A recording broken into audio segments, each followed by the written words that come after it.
কাছে ব্যাকগ্রাউন্ড স্কোরের কনসেপ্টটা হচ্ছে, যেটা নামটার মধ্যেই বোধহয় লুকিয়ে রয়েছে, it's background score, it's not foreground score. যে কোনো সিনেমায় যদি তার ভিজুয়াল, তার ডায়ালগ, তার যে অ্যাম্বিয়েন্ট সাউন্ড ডিজাইন, সেটা যদি যথেষ্ট জোরালো হয় এবং সেটা যদি ওয়েল ডিরেক্টেড হয়, তাহলে আমার মনে হয় ব্যাকগ্রাউন্ড স্কোরের কিন্তু কোনো দরকার পড়ে না অ্যাজ সাচ। সেটা খুব রিডান্ডেন্ট হয়ে যায়। কিন্তু ব্যাকগ্রাউন্ড স্কোরের কতগুলো ডেফিনেটলি প্রয়োজনীয়তা তো অবশ্যই রয়েছে। একটা হচ্ছে, অনেক সময় দেখা যায় যে ইমোশনসগুলো যথেষ্ট ইন্টেন্সিফাইড হচ্ছে না, ইমোশনসগুলো প্রপারলি কনভেড হচ্ছে না, তখন কিন্তু ব্যাকগ্রাউন্ড স্কোরের সাহায্য আমরা নিই মুডটাকে আরো বেটার এস্টাবলিশ করার জন্য।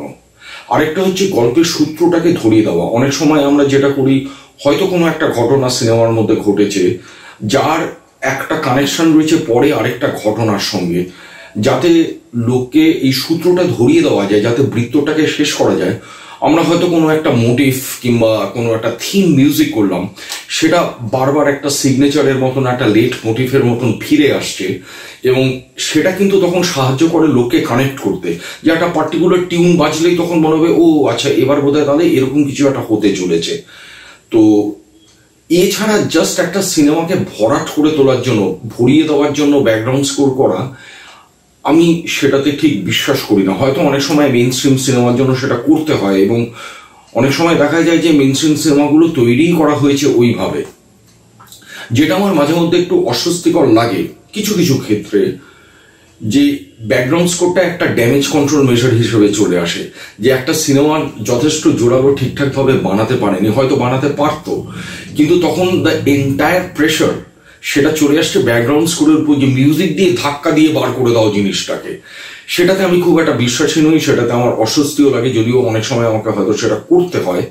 কিন্তু ব্যাকগ্রাউন্ড স্কোরের রোলটা এটাই, যে যখন নাকি পুরো গল্পটা বলা যাচ্ছে না, তখন ব্যাকগ্রাউন্ড স্কোর দিয়ে বাদবাকি গ্যাপটাকে ফিল আপ করে দেওয়া, কিংবা একটা গল্পের ধারাবাহিকতা কিংবা গল্পের কোনো একটা সূত্র ধরিয়ে দেওয়া, সেটাকে যাতে ঠিকঠাকভাবে করা যায় দর্শকের কাছে পৌঁছানোর জন্য, দর্শককে বোঝানোর জন্য, কমিউনিকেশনটা যাতে প্রপার হয়, কানেক্টটা যাতে ঠিকঠাকভাবে বিল্ড আপ করা যায়, সেই জন্যই ব্যাকগ্রাউন্ড স্কোর করা দরকার। It should never come into the foreground until and unless it's a musical film, যার জনরাটা অন্য। মিউজিক্যাল ফিল্ম তো সংখ্যায় খুব বেশি হয় না পার্সেন্টেজে দেখতে গেলে। তো এটাই, this is my idea about background score.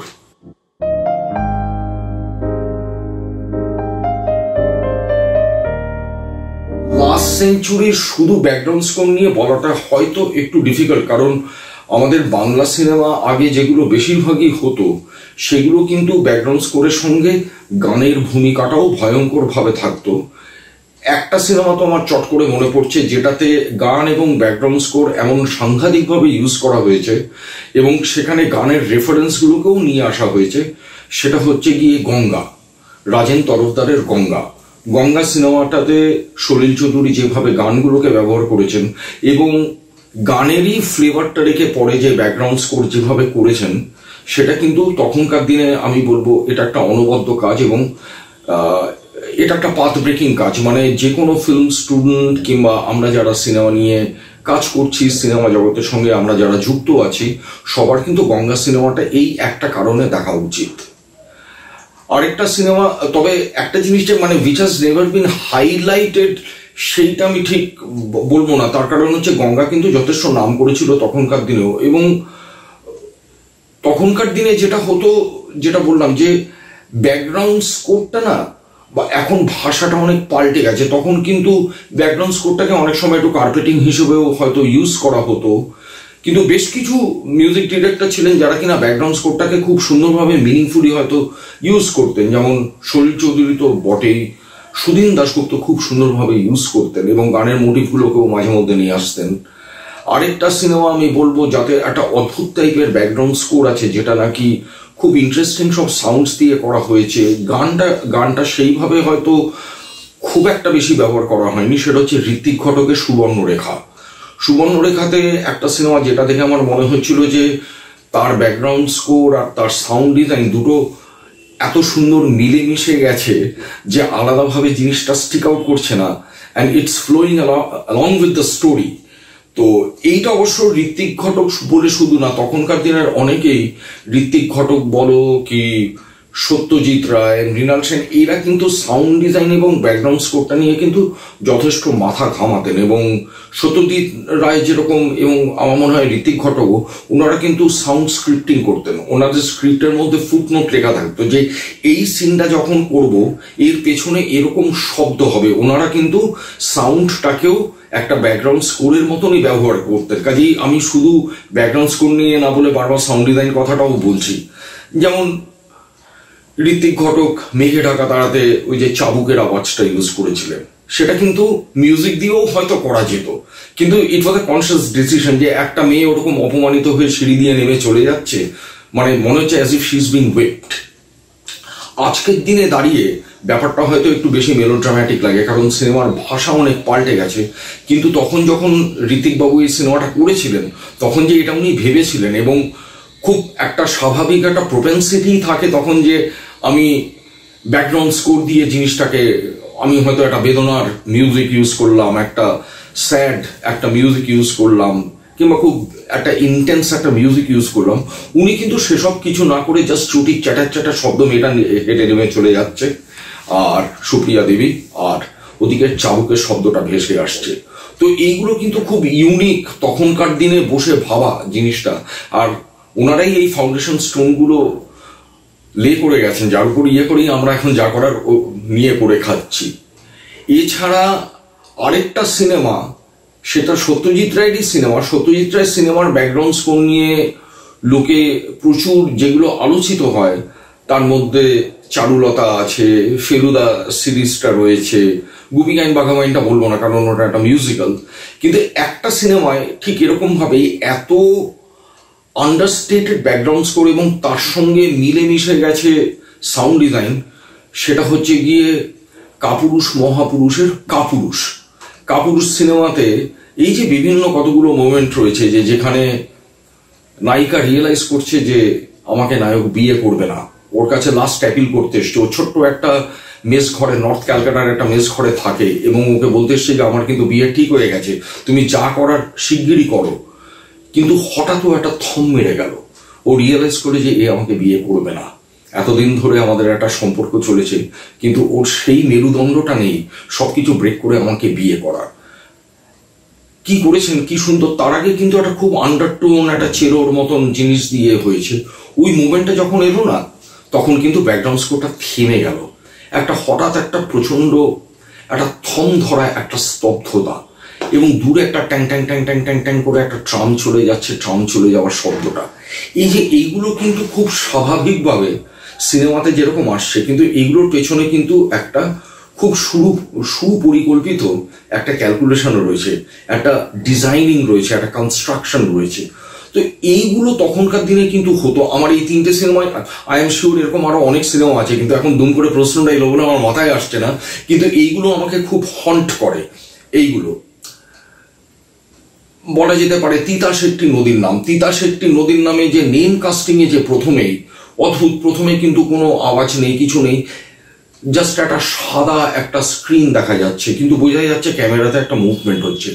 একটা জায়গায় এসে ক্যামেরাটা যখন পাস করলো, দেখা গেল স্ক্রিনের মধ্যে একটা সেলাই করা, এবং আমরা বুঝতে পারলাম যে ওটা অ্যাকচুয়ালি একটা নৌকোর পাল। মানে ওটা এত ক্লোজে ধরেছে যে কোনো রেফারেন্স পয়েন্ট নেই বলে বোঝা যাচ্ছে না, মনে হচ্ছে যেন সিনেমা স্ক্রিনটাই দুলে দুলে উঠছে, ফিল্মের স্ক্রিনটা। তখন তো অত ওটিটি প্ল্যাটফর্ম ছিল না, কিছুই ছিল না, আমিও নন্দনে দেখেছিলাম। তো কিন্তু ওই সেলাইটা করার পর দেখা গেল যে ওটা একটা তাপ্পি মারা একটা পুরনো নৌকোর পাল। এবার ক্যামেরাটা যখন ব্যাক করলো, করে তিতাস একটি নদীর নাম, তিতাস একটি, তারপরে লাফিয়ে উঠলো নদীর নাম লেখাটা, নদীটা শুকিয়ে গেছে, একটা জায়গায় ছোট্ট একটা জায়গায় একটা পটহোল মতন হয়ে রয়েছে, একটা পাডল মতন হয়ে রয়েছে, সেখানে সূর্যের আলোটা পরে চিকচিক করছে। ঠিক তক্ষুনি কিন্তু আব্বাস উদ্দিনের গানটা একদম ঝাঁপিয়ে পড়লো। সেই গানটা তো লিপসিংকে নেই, এটা একটা ব্যাকগ্রাউন্ড স্কোর হিসেবেই আমি ধরবো। এই যে তার পুরো ইম্প্যাক্টটা অত বছর আগে, এই সিনেমার স্কেল, এর যে হোয়াইট ক্যানভাস, এর যে সাউন্ডস্কেপ, সেটা কিন্তু তখনকার দিনে যে হলিউডের সিনেমা যেগুলো তৈরি হতো, জন ফোর্ডের সিনেমা কি গ্রিফিথের সিনেমা, তার থেকে কিন্তু কোনো অংশে কম নয়। কিন্তু সেটা কিন্তু ঋত্বিক ঘটক কলকাতা শহরে বসে, কিংবা আমাদের পশ্চিমবঙ্গ এবং বাংলাদেশ মিলিয়ে সেখানে বসে কিন্তু উনি তৈরি করে দিয়েছেন। এবং তার সাউন্ড, তার ব্যাকগ্রাউন্ড স্কোর, সেটাকে কিন্তু ইট ওয়াজ ভেরি ওয়েল কনস্ট্রাক্টেড, যে ঠিক এখানে এটা হবে, তারপরে আব্বাসুদ্দিনের গানটা আরম্ভ হবে, গানটা কিভাবে ট্রিট করা হচ্ছে, গানটাকে যেভাবে মিক্স করা হয়েছে, গানটাতে যে দোতারাটা বাজছে তার টোনটা এতটাই ভারী যে সেটা দোতারা বাজছে নাকি একটা 5 স্ট্রিং ব্লু ক্রস ব্যাঞ্জো বাজছে সেটা বোঝার কিন্তু কোনো উপায় নেই। তার রিভার্বগুলো এমনভাবে রেখেছে, গানের ভলিউমটা এমনভাবে রেখেছে, প্রত্যেকটা জিনিসই কিন্তু খুঁটিয়ে খুঁটিয়ে তৈরি করা হয়েছে। এইগুলো আমার কাছে ডেফিনেটলি গত সেঞ্চুরির একদম ল্যান্ডমার্ক কাজ, এবং এগুলো থেকে যাবে। These are very timeless jobs.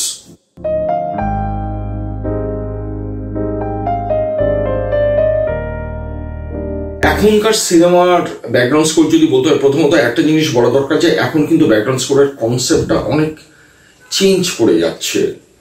তো এবং এই বিভাজনটা আরো বেশি এখন পরিষ্কার হয়ে গেছে যে কোনটা মেইন স্ট্রিম সিনেমা, কোনটা আর্ট ফিল্ম। কথাটা আমার খুব একটা পছন্দ নয়, সবই আর্ট, কিন্তু যাই হোক, কোনটা মেইন স্ট্রিম সিনেমা, কোনটা parallel cinema, festival oriented cinema. তো আমি বলবো রিসেন্ট টাইমসের মধ্যে যদি দেখতে হয় তাহলে ডেফিনেটলি খুবই ভালো স্কোর একটা আমি বলবো হচ্ছে গিয়ে বল্লভপুরের রূপকথা। বল্লভপুরের রূপকথাতে শুভদীপ যেভাবে ব্যাকগ্রাউন্ড স্কোরটা করেছে সেটা সাউন্ডস্কেপটাই কিন্তু আলাদা, এবং এই যে একজন নাট্যকারের নাটক নিয়ে সেটাকে সিনেমায় রূপান্তর করা এবং সেটাতে যে টাইপের সাউন্ডগুলো ব্যবহার করেছে বল্লভপুরের রূপকথার খুব ইন্টারেস্টিং ব্যাপার হচ্ছে ব্যাকগ্রাউন্ড স্কোরটা কিন্তু অনেক সময় নাটকের ব্যাকগ্রাউন্ড স্কোরের কথাও মনে করিয়ে দেয়, কিন্তু অ্যাট দ্য সেম টাইম সেটা কিন্তু কখনো ইররিলেভেন্ট লাগে না। খুব বুদ্ধি করে ব্যাকগ্রাউন্ড স্কোরটা করা, খুব ইন্টারেস্টিং সব ইনস্ট্রুমেন্ট ইউজ করা হয়েছে। তো ডেফিনেটলি আমি বলবো রিসেন্ট টাইমসের মধ্যে বল্লভপুরের রূপকথা কিন্তু একটা খুব সিগনিফিকেন্ট কাজ বাংলা সিনেমাতে। এছাড়া আর যদি বলতে হয় খুব ইন্টারেস্টিং স্কোর হয়েছে এর আগে, সেটা আমি বলবো যে যদিও একটু অন্য টাইপের, মানে সেখানে মিনিমালিজমটা খুব অত ব্যবহার করা হয়নি, কিন্তু ইন টার্মস অফ রিচনেস এবং ইন টার্মস অফ এক্সিকিউশন যদি বলতে হয় সেটা আমি বলবো ঋতুপর্ণ ঘোষের চোখের বালি। রবীন্দ্রসঙ্গীতের ব্যবহারটা সেখানে নতুনত্ব কিছু নেই, কারণ সেটা অনেকদিন ধরেই বিশেষ করে সত্যজিৎ রায় চালু করেছিলেন, সেটা এখনো সামাও চলে আসছে। কিন্তু চোখের বালিতে যেভাবে স্ট্রিং মুভমেন্টস গুলো করা হয়েছিল, যেই সাউন্ডটা প্রডিউস করা হয়েছিল, এবং চোখের বালিকে যে একটা মানে একটা হিউম্যান সাগাতে নিয়ে যাওয়া ওরকম একটা গল্প, তো সেটা যেখানে দুটো নারী চরিত্র এবং দুটো পুরুষ চরিত্র তাদের মধ্যে যে একটা চলছে, একটা টানাপোড়েনটা যেটা চলছে, এবং এটাকে একটা বিগ ক্যানভাসে নিয়ে যাওয়া, এবং যেহেতু চোখের বালিটা ঋতু শুটই করেছিল একটা বিগ ক্যানভাস, তার মারাত্মক একটা মাউন্টিং ছিল, সেটাকে যথাযথভাবে কমপ্লিমেন্ট করার জন্য যে ব্যাকগ্রাউন্ড স্কোরটা সেটা কিন্তু খুবই রিমার্কেবল সেটা। এবং তার আগে কিন্তু বাংলা সিনেমায় এই ফিনেস, এই রিচনেস চট করে পাওয়া যেত না। চোখের বালি চেন্নাইতে গিয়ে করা হয়েছিল, লাইভ স্ট্রিংস ইউজ করা হয়েছিল, শুধু যে প্রোগ্রাম মিউজিক ইউজ করা হয়েছে তা নয়, ভয়ঙ্কর ভাবে লাইভ স্ট্রিংস, যেটা চট করে বাংলা সিনেমায় কিন্তু হতো না। তো চোখের বালি আমি বলবো ডেফিনেটলি একটা রিমার্কেবল কাজ, যেখানে নাকি ব্যাকগ্রাউন্ড স্কোরটা কিন্তু তখনকার দিনের যা হচ্ছিল তার থেকে ছিটকে বেরিয়ে চলে এসেছিল, এবং সেটা মনে থাকে চোখের বালির মিউজিক।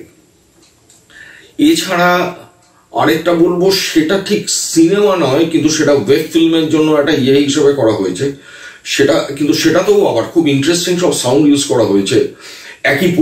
একই পরিচালকের পরপর দুটো সিনেমা বলা হয়ে যাচ্ছে, সেটা হচ্ছে গিয়ে মন্দার। মন্দারের মিউজিক কিন্তু খুব স্ট্রাইকিং, কিন্তু মন্দারটা তো ঠিক ফিল্ম না, কিন্তু আমার মাথায় এখন ইমিডিয়েটলি যেটা আসছে যে হালে যে কাজগুলো হচ্ছে তার মধ্যে কোন কাজগুলো একটুখানি পাথ ব্রেকিং। আরেকটা সিনেমাও আমি বলবো সেটারও কিন্তু ব্যাকগ্রাউন্ড স্কোর কি গান যেভাবে ইউজ করা হয়েছে সেটা হচ্ছে গিয়ে ট্যাংরা ব্লুজ। ট্যাংরা ব্লুজে যেইভাবে এই যে রাস্তার ছেলে মেয়েদের, বস্তির ছেলে মেয়েদের নিয়ে টিনের ক্যানাস্তারা পিটিয়ে তার সঙ্গে র্যাপ ইউজ করে ওরকম একটা রাস্টিক একটা ব্যাকগ্রাউন্ডের মধ্যে সেখানে বিভিন্নভাবে রক গিটার ইউজ করে, ড্রামস ইউজ করে, কিন্তু পুরো জিনিসটা কিন্তু ইররিলেভেন্ট লাগছে না। এটা কিন্তু বেশ একটা সিগনিফিক্যান্ট কাজ। এইগুলো হচ্ছে তথাকথিত যে সেফ জোন থেকে বেরিয়ে গিয়ে একটু সাহসিকতা দেখিয়ে, আবার কোন রকম মাইন্ডলেস এক্সপেরিমেন্ট না করে একটা নতুন কিছু করব বলে করা নয়, জিনিসটা অন্যভাবে একটু চিন্তা করা এবং জিনিসটাকে যথেষ্ট এন্টারটেইনিং ওয়েতে ছাড়া। কারণ at the end of the day দর্শক কিন্তু হলে গিয়ে মিউজিকটাকে অ্যানালাইজ করবে না, সে in a very holistic way মিউজিকটাকে শুনে হয় সেটাকে এনজয় করবে, নয়তো সেটাকে সে প্রত্যাখ্যান করবে।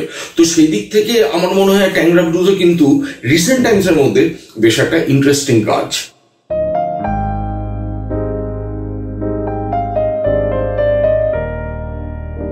যে কোনো সিনেমা যে গল্পটা বলা হয় সেটা কিন্তু অনেকটা আমাদের কথোপকথনের মতনই।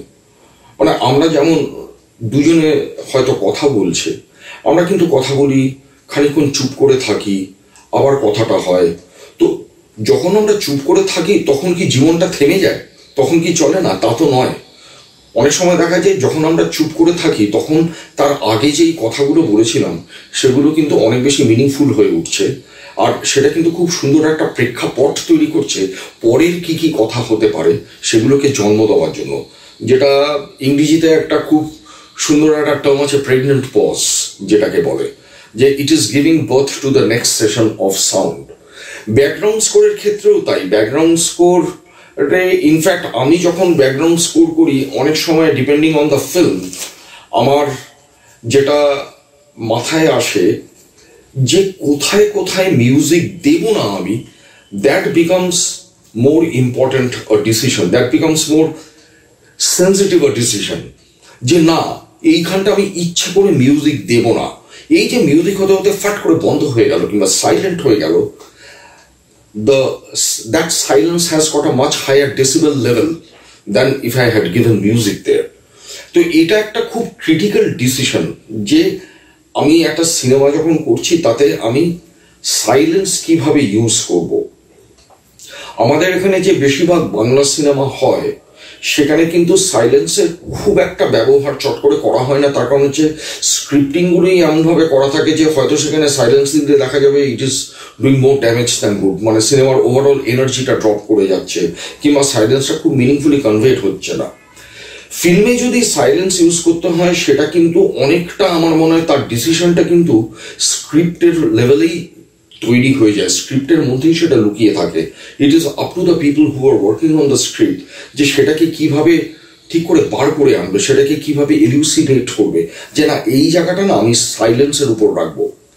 আর একটা ফিল্মে সাইলেন্স ইউজ করাটা খুব ক্রিটিক্যাল এবং অত সহজ নয়, কারণ ফিল্মে ব্যাকগ্রাউন্ড স্কোরের মতন একটা জিনিসকে যখন অফ করে দেওয়া হচ্ছে অবভিয়াসলি সেটা হয় রিডান্ডেন্ট কিংবা সেটা আরো বেশি হাইটেন করছে। তো সেইভাবে কিন্তু অভিনয়গুলো সেইভাবে ভালো হওয়া চাই, স্ক্রিপ্টটা সেরকম হওয়া চাই, ডায়লগগুলো তত ভালো হওয়া চাই। কারণ কিছুই যদি না হয় দেখা যাচ্ছে অভিনয়টাও ভালো না, তার শর্ট টেকিংটাও ভালো না, ড্রামাটিক এলিমেন্টটা কম, তার মধ্যে মিউজিকও নেই, তাহলে তো সেটা ফল করবে। কাজেই silence to be used in a film depends on a lot of factors. প্রথমত হচ্ছে যে তাতে আরো বেশি ইন্টেন্সিফাই করছে কিনা, আরেকটা হচ্ছে দি আদার ডিপার্টমেন্টস সেগুলো যথেষ্ট জোরালো কিনা অভিনয়ের দিক থেকে, ডায়লগের দিক থেকে, কিংবা ডায়লগ হয়তো নেই, হয়তো সেখানেও সাইলেন্স রয়েছে, তারা হয়তো কোনো কথাবার্তা বলছে না, দুটো তিনটে চরিত্র হয়তো চুপ করে রয়েছে, কিন্তু সেটা তাদের মুখের মধ্যে যে এক্সপ্রেশন রয়েছে, তাদের যে গল্পটা নিয়ে তাদের মুখের মধ্যে যে অভিব্যক্তিটা রয়েছে সেটা ঠিকঠাক ভাবে রয়েছে কিনা, তাহলে কিন্তু সাইলেন্সটা ওয়ার্ক করে। এবং এটা অনেক সময় যেটা দেখা যায় এটা কিন্তু অনেকটা ডিরেক্টরের উপরও নির্ভর করে যে সে কতটা পারদর্শিতার সঙ্গে সিচুয়েশনটা হ্যান্ডেল করছে। এটা শুনতে খুব ভাল লাগে, এটা খুব রোমাঞ্চকর লাগে যে আমি না খুব সাইলেন্স ইউজ করছি সিনেমাটাতে। সাইলেন্স ইউজ করতে গেলে বাদ বাকি প্যারামিটার্সগুলোকে সেইভাবে করতে হয়, নইলে কিন্তু হয় না। এটা হচ্ছে এটারই ফার্দার এক্সটেনশন যেটা আমি প্রথমেই বললাম যে অনেক ক্ষেত্রেই আমাদের দেখা যায় এবং সেটা খুব অস্বস্তিকর হয়ে যায় যে মিউজিকটা একটা ব্যাকগ্রাউন্ড স্কোরটা একটা ড্যামেজ কন্ট্রোল মেজার হিসেবে এসে যায় যে এই সিনটা একটু দুর্বল আছে, এখানটা না একটু মিউজিক দিয়ে দাও, মিউজিক দিয়ে ধাক্কা দিয়ে বার করে দাও। না, ওইভাবে কোনো ভালো কাজ হয় না। এবং সাইলেন্সটাও কিন্তু চাই। যদি কোনো সিনেমায় দেখা যায় যে প্রাণ খুলে সাইলেন্স ইউজ করা যাচ্ছে এবং খুব এফেক্টিভলি সাইলেন্স ইউজ করা যাচ্ছে এবং it is adding on to the drama, তাহলে বুঝতে হবে দ্যাট ফিল্ম প্রথম থেকে কিন্তু has been very well made. সেই জন্যই সাইলেন্সটাকে এফেক্টিভলি ইউজ করা যাচ্ছে, নইলে কিন্তু যেত না।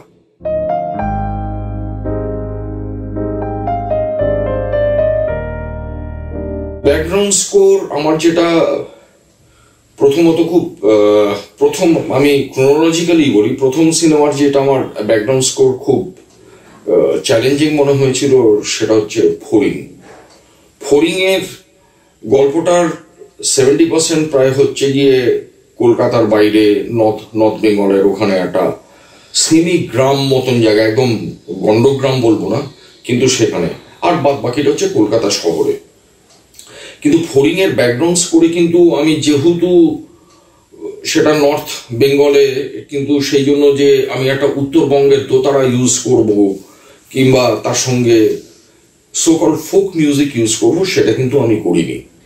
ইনফ্যাক্ট ফড়িংয়ের যে মেন ব্যাকগ্রাউন্ড স্কোরটা, যে থিমটা যেটা, সেটা কিন্তু করা হয়েছিল স্টিল ফ্লুট, যেটা ওয়েস্টার্ন ক্লাসিক্যাল ফ্লুট আর নাইলন স্ট্রিং গিটার দিয়ে, আর ওবোর খানিকটা ব্যবহার করেছিলাম। সেই ওবোটাও লাইভ বাজানো হয়েছিল। আমাদের এখানে একজন আর্মেনিয়ান ভদ্রলোক রয়েছেন, খুবই কৃতি শিল্পী, তিনি পাছেকান টাটে ভোজিয়ান বলে, সে বাজিয়েছিলেন। আর যখন কলকাতা শহরে এসেছিল তখন তো ঠিক আছে। তো আমার ফড়িংয়ের স্কোরটা আমার কাছে যেটা মনে হয়েছিল, আমার কাছে ইচ্ছে করেই করেছিলাম যে আমি না এ ফর অ্যাপল করবো না, এবং আমি ল্যান্ডস্কেপটাকে খুব একটা ধরবো না, রাদার আমি মাইন্ডস্কেপটাকে ধরবো, ওখানকার চরিত্রগুলোর।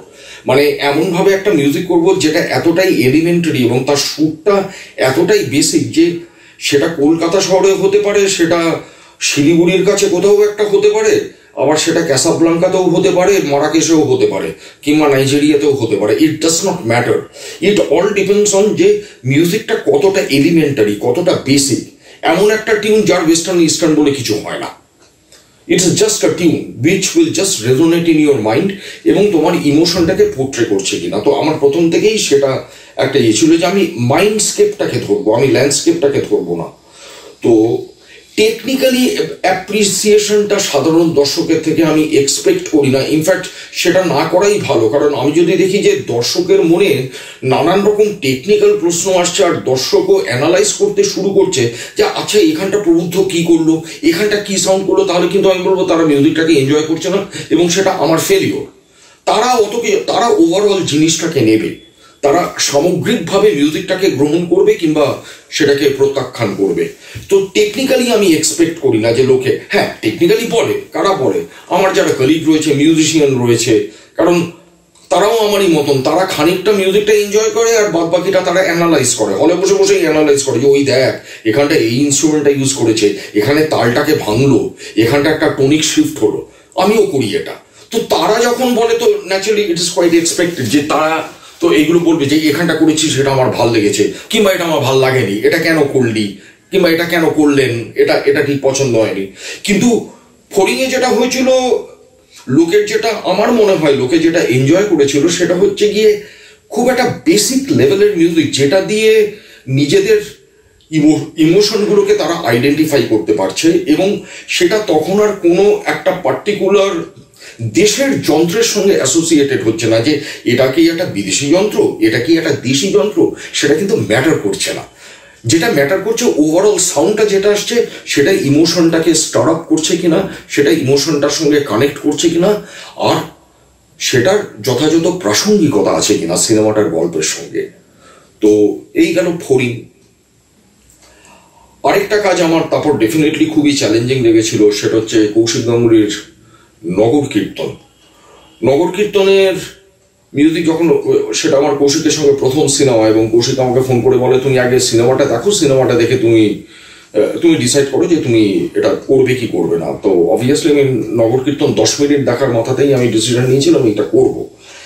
এবার নগর কীর্তনের ব্যাকগ্রাউন্ড স্কোরেও একটা ডিপার্চার রয়েছে। ইনফ্যাক্ট সেটা কৌশিকই দেখতে দেখতে বলেছিল যে তুমি ব্যাকগ্রাউন্ড স্কোর করছো, তুমি কিন্তু একটাও কীর্তনের কিচ্ছু ব্যবহার করোনি, সেখানে কোনো হারমোনিয়াম নেই, কোনো খোল নেই, কোনো বাঁশি নেই, কোনো বেহালা নেই, কিচ্ছু নেই।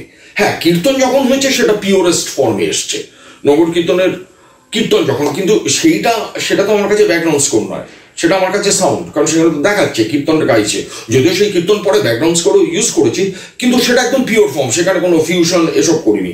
কিন্তু নগর কীর্তনে আমার যেটা মনে হয়েছিল যে দুটো জিনিসকে আমি করব। একটা হচ্ছে নগর কীর্তনের যে মুভমেন্টটা, এই যে রোজ সকালবেলা যারা রয়েছেন সব বৃহন্নলারা যারা বেরোচ্ছেন রাস্তায় হাততালি দিতে দিতে তারা ভিক্ষে করছে, তাদের দৈনন্দিন জীবনের একটা ড্রাজারি রয়েছে এবং তাদের কিন্তু কোনো ভবিষ্যৎ নেই, এইভাবেই তাদের চলবে। তারা আমাদের সমাজে খানিকটা অ্যাকসেপ্টেড, অনেকটাই অ্যাকসেপ্টেড নয়, সেটা যেমন একটা দিক রয়েছে। এবং আমি কিন্তু নগর কীর্তনে যেই জন্য আমি ইনস্ট্রুমেন্ট বলতে ইউজ করেছিলাম প্রাইমারিলি ইউকেলেলি আর পিয়ানো অ্যাকর্ডিয়ন। পিয়ানো অ্যাকর্ডিয়নটা ইউজ করেছিলাম কারণ আমি যে মেলোডিটা করেছিলাম সেটা পিয়ানো অ্যাকর্ডিয়নে খুব ভালো যায়, প্লাস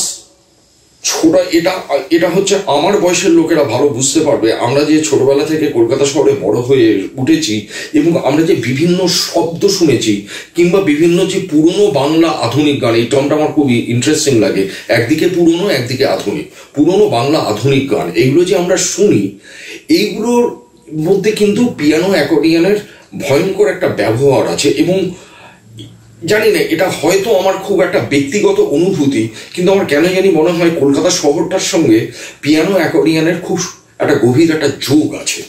তো প্লাস কম্পোজিশনটাও এমন ছিল যে তাতে পিয়ানো অ্যাকর্ডিয়নটা খুব ভালো যায়।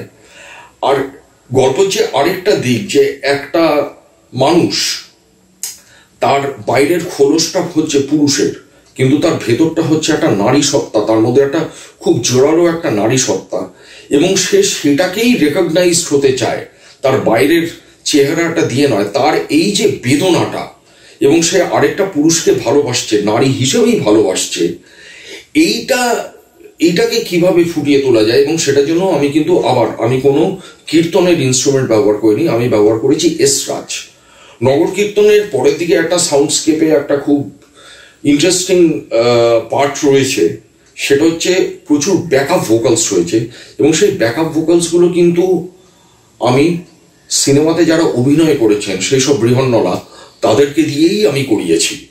ইনফ্যাক্ট সেটাতেও কৌশিক আমাকে হেল্প করেছিল। আমি কৌশিককে বলেছিলাম যে আমার এরকম 4-5 জনকে চাই, তো কৌশিক একটা দিন ঠিক করে বলেছিল ওই দিন ওনারা আসবেন, তারা ডাবিং করতে আসবেন ফিল্মের জন্য, তো তার আগে তুমি তাদেরকে দিয়ে যা করার তুমি করিয়ে নিতে পারো। তো আমি ওদেরকে দিয়েই করেছিলাম। তো ওই পুরো টিমটা তারা অভিনয়ও করেছে, তারা ব্যাকগ্রাউন্ডস করে তাদের ব্যাকআপ ভোকালসও করেছে। সেটা একদম শেষের দিকে যেখানে ঋদ্ধি সুইসাইড করতে যাচ্ছে, কিংবা তার আগে যে ঋদ্ধিকে মাস ধরে মারছে, ওকে স্ট্রিপ করছে, ওই সব সিনগুলোতে। তো নগর কীর্তনের তো একটা খুব জোরালো একটা সামাজিক বার্তা যেরকম রয়েছে, তার সঙ্গে একটা খুব ডার্ক একটা স্যাড এন্ডিং একটা গল্প। তো আমার মনে হয়েছিল এটা নর্মাল ইনস্ট্রুমেন্টস গুলোকে যেভাবে ট্রিট করা হয় সেইভাবে হয়তো যথেষ্ট ইন্টেন্সিফাইড হবে না, সেই জন্যই একটা এসরাজ ইউজ করা, তার সঙ্গে একটা পিয়ানো অ্যাকর্ডিয়ন, তার সঙ্গে একটা টুংটুং করে একটা ইউকেলেলি বাজছে, তার সঙ্গে ওরকম অদ্ভুত ওনাদের গলাগুলো, কারণ ওনাদের গলার টেক্সচারগুলো তো খুব অন্যরকম হয়, সেই দিয়ে করেছিলাম। তো Nagarkirtan was definitely very challenging job for me. Lokkhi ছেলের ব্যাকগ্রাউন্ড স্কোর করার সময় বেশ একটা ইন্টারেস্টিং ব্যাপার হলো, আমি যখন প্রথম সিনেমাটা পেলাম, তার যে টাইটেল কাস্ট যেটা রয়েছে সিকোয়েন্সটা, সেখানে আমি প্রথমে দেখেই যেইভাবে কৌশিক সাজিয়েছিল, আমার কানে আমি একটা গান পেতে শুরু করলাম। প্রডিউসার কিংবা কৌশিকের দিক থেকে কিন্তু এরকম কোনো ব্রিফিং ছিল না যে গান ব্যবহার করতে হবে। ওরা ভেবেছিল একটা নর্মাল ব্যাকগ্রাউন্ড স্কোর যেরকম করব, কিন্তু আমি বারবারই কানে পাচ্ছিলাম যে ওই পুরুলিয়া অঞ্চলেরই যদি কোনো একটা গান কিছু করা যায়। তো আমি তো গান লিখতে পারি না, কিন্তু আমার একটা বেসিক থিম মাথায় ছিল যে লক্ষ্মী পুজো সংক্রান্ত দুটো মোটিভ, লক্ষ্মী প্যাঁচা আর লক্ষ্মী পূর্ণিমার চাঁদ, এগুলোকে যদি একটা সিম্বল হিসেবে ইউজ করা হয়, যে একটা অমিনাস সিম্বল হিসেবে, যে কোনো একটা খুব ডার্ক একটা ঘটনার সূচনা হতে চলেছে, সেরকম যদি একটা গান করা যায়। তো আমি গান লিখতে পারি না, কিন্তু আমাদেরই এক বন্ধু ডক্টর উপালি চট্টোপাধ্যায়, আমার জানাশোনার মধ্যে আমার ধারণা ওই একমাত্র কলকাতা শহরে যে ওই ডাইলেক্টে গান লিখতে পারে। আমি ওকে ফোন করলাম, করে বেসিক ব্যাকগ্রাউন্ডটা বললাম, করে এই দুটো মোটিভের কথাও বললাম, আর জাস্ট একটা বেসিক প্রথম লাইনটা সুরের হদিশ দিয়ে বললাম এইরকম চলনের একটা গান দরকার। আশ্চর্য ব্যাপার, 15 মিনিটের মধ্যে উপালি, অত্যন্ত মেধাবী একজন মিউজিশিয়ান, ও একদম মুক্তর মতন হাতের লেখায় একটা গান, এবং পুরো গানটা শ্যুটটাও করে দিল। আমি দেখলাম গানটা প্রায় ডিউরেশন ওয়াইজ মুডের সঙ্গে পুরো ম্যাচ করে যাচ্ছে। তারপরের দিনই 3 জন সিঙ্গারকে ডাকলাম, 3 জন গায়িকাকে ডাকলাম বাড়িতে, ডেকে স্ক্র্যাচটা তৈরি করলাম একটা বেসিক ট্র্যাক দিয়ে। তারপরে কৌশিক যখন রিভিউ করতে আসলো, ও ব্যাকগ্রাউন্ড স্কোরে যখন গানটা আরম্ভ হলো, ও একদম বাকরুদ্ধ। এবং এটা একটা অদ্ভুত ব্যাপার, কারণ এর আগে আমি কোনোদিনও এইভাবে ভাবিনি যে আমি কোনো একটা গানকে ব্যবহার করব ব্যাকগ্রাউন্ড স্কোর হিসেবে। Lokkhi Chhele was a departure from the normal way of working. গানটা দুবার সিনেমাতে এসছে, একবার টাইটেল সিকোয়েন্সের সময়, আর একবার ইন্টারমিশনের ঠিক আগে আরেকবার এসছে গানের অংশ। আর একদম মেন স্ক্রোলে গানের শ্যুটটা যেটা উপালি করেছিল, সেই গানের শ্যুটটাকেই আমি ব্যবহার করেছি মাল্টিপল ফ্লুটস দিয়ে, একটা ফ্লুট অনসাম্বল মতন করে, তার সঙ্গে ধামসা, মাদল, অন্যান্য পারকাশন। লক্ষ্মী ছেলেতে আরেকটা ডিপার্চার আছে, সেটা হচ্ছে আমার একটা বদনাম আছে এমনিতে, যে লোকে বলে আমি নাকি ভীষণ কৃপণ, আমি বেশি মিউজিক দিতে চাই না। ইনফ্যাক্ট আমার একটা স্টাইল আছে, আমি যদি কোনো একটা সিনে, কোনো একটা পার্টিকুলার সিকোয়েন্সে আমি যদি মিউজিক ইউজ করে থাকি, কিন্তু আমার মনের মধ্যে একটা দোনোমনো চলছে যে দেবো কি দেবো না, আমি সেই সিনটা বেশ কয়েকবার দেখি। একবার মিউজিকটা চালিয়ে দেখি, একবার মিউজিকটাকে অফ করে। আমার যদি একবারের জন্যও মনে হয় যে না, কোনো তফাৎ হচ্ছে না এখানে মিউজিক দেওয়াতে, আমি কিন্তু একদম নির্দয়ভাবে সেই মিউজিকটাকে রিজেক্ট করি। লক্ষ্মী ছেলে কিন্তু আমি সেটা করিনি। লক্ষ্মী ছেলেতে অনেক মিউজিক আছে এবং সেই মিউজিকের লেভেল বেশ লাউড। তার কারণ লক্ষ্মী ছেলে সিনেমাটাই খুব একটা নিষ্ঠুর একটা ফিল, পুরো সিনেমাটার প্যালেটটাই কিন্তু it's very cruel, it's very aggressive. কারণ কন্টিনিউয়াস আগাগোড়া সিনেমাতে একদিকে বৈজ্ঞানিক সচেতনতা আর মানবিকতা, অন্যদিকে অন্ধ ধর্মের একটা বিশ্বাস এবং ধর্মের নামে যে একটা এক্সপ্লয়টেশন চলে, এই দুটোর মধ্যে যে একটা লড়াই চলছে সেটা কিন্তু খুব প্রকটভাবেই রয়েছে। যদিও সিনেমাটার এন্ডে একটা পজিটিভ একটা ভাবেই এন্ড হয়েছে, কিন্তু গোটা সিনেমাতে কিন্তু এই লড়াইটা কিন্তু একদম ভেরি মাচ প্যালপেবল। সেইটাকে ফুটিয়ে তোলার জন্য আমার মনে হয়েছিল খুব একটা ক্রুয়েল, লাউড, হার্ড হিটিং, একটা গানে চড় মারার মতন একটা সাউন্ড প্যালেট দরকার। লক্ষ্মী ছেলেতে সেই জন্য প্রচুর পারকাশনস ইউজ করেছি, ধামসা, মাদল, ইনফ্যাক্ট প্রচুর ল্যাটিন পারকাশনস ইউজ করা হয়েছে। আর এই গানটা যেটা উপালি করেছিল এই সাঁওতালি ডায়ালেক্ট নিয়ে, পুরুলিয়ার ডায়ালেক্ট নিয়ে, সেই সুরের ধাঁচাতেই। এছাড়া দুটো জায়গায় সংস্কৃত দিয়ে গান করা হয়েছে, সেগুলো লক্ষ্মী পূজা সংক্রান্তই যেসব লক্ষ্মী পাঁচালিতে যেসব সংস্কৃতের মন্ত্রগুলো রয়েছে সেগুলোকে আমি সুর করে, আর আমারই এক বন্ধু সৃজন চ্যাটার্জি, ও খুব ভালো সংস্কৃত জানে, ও বেছে বেছে মন্ত্রগুলোকে সেই সুরে স্ক্যানে ফেলে আমরা দুটো গোটা গান তৈরি করেছিলাম। তো সেই দিক থেকে দেখতে গেলে লক্ষ্মী ছেলের background score was a very unique experience for me, যেখানে আরেকজনকে দিয়ে একটা গান কম্পোজ করে এবং আরেকজনকে দিয়ে সংস্কৃতের কিছু শ্লোক বাছাই করে, এদের সাহায্য নিয়ে খুব একটা কোলাবোরেটিভ ওয়েতে কিন্তু লক্ষ্মী ছেলের ব্যাকগ্রাউন্ড স্কোরটাকে দাঁড় করিয়েছি। এই অভিজ্ঞতাটা আমি ভুলবো না। এছাড়া ভালোবাসার শহর, সেই সিনেমাটার আমি সাউন্ড ডিজাইনও করেছিলাম এবং মিউজিকও করেছিলাম। সেটা একটা শর্ট ফিল্ম, 30 মিনিটের ফিল্ম। সেই সিনেমাটাতেও একটা প্রেমের গল্প আছে। তারপরে তারা বিদেশে চলে যায়, বিদেশে মানে সিরিয়াতে চলে যায়, সেখান থেকে মেয়েটি তার মেয়েকে নিয়ে ফিরে আসে, কিন্তু হাজবেন্ড থেকে যায়। খুবই একটা দুঃখের একটা ডার্ক গল্প। ভালোবাসার শহরও আমি অদ্ভুত অদ্ভুত টোনাল কম্বিনেশনস করেছিলাম। আমি তাতে রাবাব ইউজ করেছিলাম, রাবাবের সঙ্গে উড ইউজ করেছিলাম, আর তার সঙ্গে ইউকেলেলি ইউজ করেছিলাম। তো this are very interesting tonal, এবং 3টে স্ট্রিং ইনস্ট্রুমেন্ট এবং স্ট্রাক ইনস্ট্রুমেন্ট, 3টে স্ট্রাক ইনস্ট্রুমেন্ট দিয়ে একটা অনসেবল মতন করে করা। তো আমি সবসময় চেষ্টা করি, মানে জোর করে যে কিছু করবো তা নয়, কিন্তু সাউন্ড প্যালেটটা গল্পের সঙ্গে সামঞ্জস্য রেখে, এবং যদি দেখি যে গল্প বলার স্টাইলটাও বেশ অন্যরকম, এটা টিপিক্যাল বাংলা যে সিনেমাগুলো, বাংলা ধারার যে সিনেমাগুলো আছে তার থেকে একটু আলাদা, তখন আমিও চেষ্টা করি একটু আলাদাভাবে কিভাবে ইন্টারপ্রেট করা যায়। অফকোর্স সেখানে একটা জিনিস দিতে হবে, যাতে সেটা একটা মাইন্ডলেস এক্সপেরিমেন্ট না হয়ে যায়, কারণ সেটা হলে মুশকিল আছে। তো বলতে গেলে এই সিনেমাগুলো আমার বেশ এখনো মনে রয়েছে, এবং এখন অব্দি আমার নর্মালি যেটা হয় দেখেছি, আমি যেই সিনেমাগুলো করেছি তার 2-3 বছর বাদেই সেই সিনেমাগুলোকে রিভিজিট করলে আমার না খুব খারাপ লাগে। আমার মনে হয় আমি খুব খারাপ কোয়ালিটির কাজ করেছিলাম, এটা কেন করলাম, এখন করলে হয়তো এইভাবে করতাম না। তো এখন অব্দি যে কটা সিনেমা বললাম, ফড়িংয়ের 1-2 জায়গা ছাড়া এখন অব্দি আমার মনে হয়নি যে না এখন করলে আমি অন্যভাবে করতাম। তো এইগুলো এখন I treasure the memory of doing the music for this films আর কি, এই কটা সিনেমা।